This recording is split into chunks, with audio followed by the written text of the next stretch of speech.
battlefield. Life is full of battle. It's either you are a fighter or you are a loser.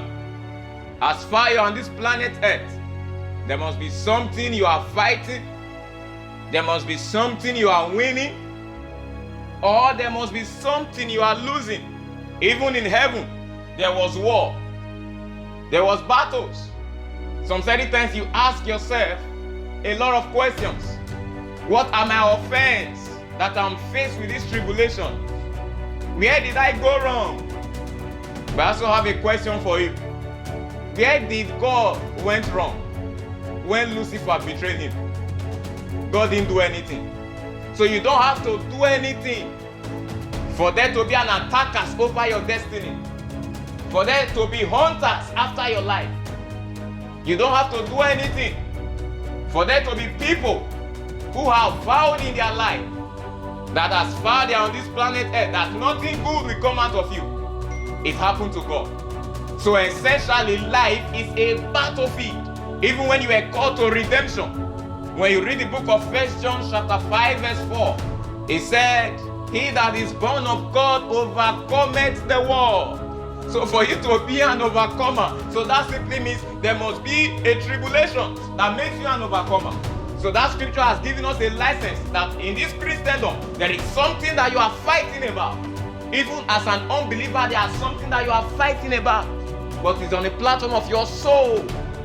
That's what the Bible said in Revelation. It said the accusers of the brethren is always coming after your soul as an unbeliever. But if you are a Christian, there is something you are fighting about, but it will be on a platform of faith. That's what 1 Timothy chapter 6 verse 12 said. Fight a good fight of faith. Lay hold unto eternal life. So there is a fight in this kingdom. And that's why Apostle Paul said something in Galatians chapter 6 verse 17. He said, henceforth, let no man trouble me, because I bear the mark of Christ. He was trying to tell you that there's signature on him already. And that signature came on a platform of what? Of tribulation. He has taste of it. So that signature on him has made him an overcomer. But he came on a platform of tribulation, on a platform of persecution. So can you see that situation you are in your life and stop weeping over that situation? See it as an exam. As a student, you are entitled to examination. An examination determines your next level, your next phase in life. So I have a question for you. Are you prepared to fail or you are prepared to win? In an examination, it's either you fail or you pass. There's no two ways about it. It's just like it's either you are the devil or you are for God. There's no neutral ground. That's why they said in Revelation chapter 3, said you are neither hot nor cold. It will spit you out of the mouth. You can't be in between. There's no intermediate in this race. So as far as there's greatness in you, there's something for you to fight about. It's only a man who nothing good can come out from that have no battles. The devil is after you. You are passing this through phase in your life. It may be in your business.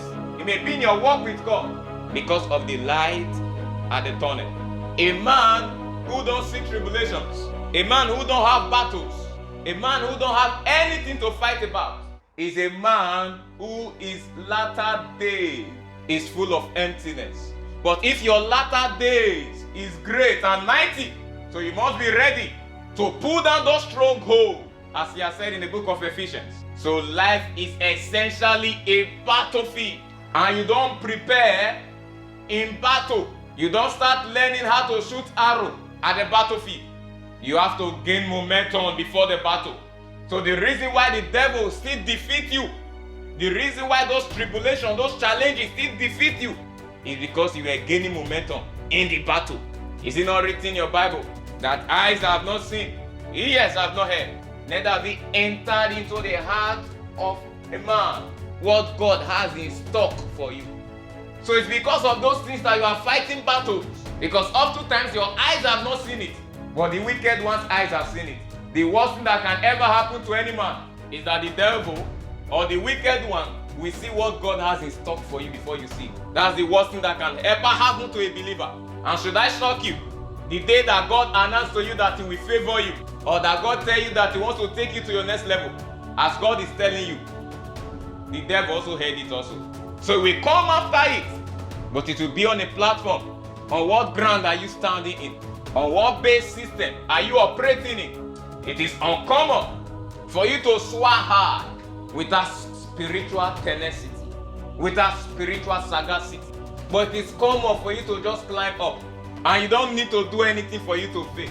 Don't just do anything. You fail.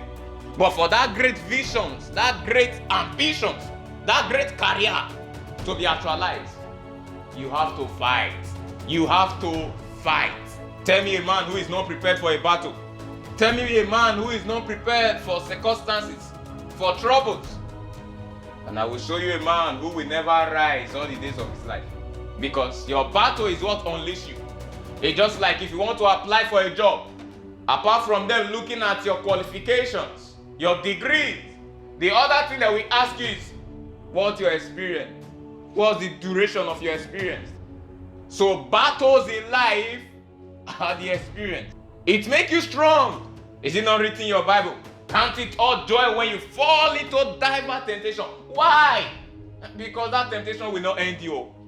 Because he has already said it in 1 John chapter 5 verse 4. That he is born of God, overcometh the world.